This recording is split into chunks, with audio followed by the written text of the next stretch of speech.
రైతు ఎందుకు చేసుకుంటాడు? అది తీసుకురాకపోతే నెక్స్ట్ టైం నిజంగా దాలో ఊడ్చినట్టయితే మొక్కంతా వచ్చేస్తుంది. సో అవి కూడా బయటికి తీసుకురావడానికి కూడా దానికి రైతులను ఆదుకోవాలి.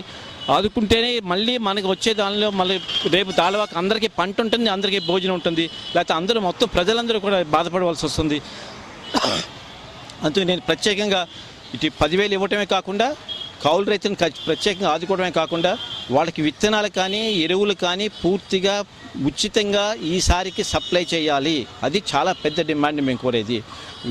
మన అందరికీ ఇన్సూరెన్స్ వచ్చి ఆ ఇన్సూరెన్స్ ప్రకారం కూడా ఖచ్చితంగా వాళ్ళ త్వరలో ఆ ఇన్సూరెన్స్ వచ్చేటట్టు వాళ్ళందరికీ రైతులకు అందేటట్టు చేస్తేనే వాళ్ళ రైతు బాగుంటాడు. లేదంటే మళ్ళీ ఇదే పద్ధతితోటి ఏ బ్యాంకుకి వెళ్ళినా ఎక్కడికి వెళ్ళినా ఎవ్వరు కూడా అప్పు ఇవ్వరు రైతుకి.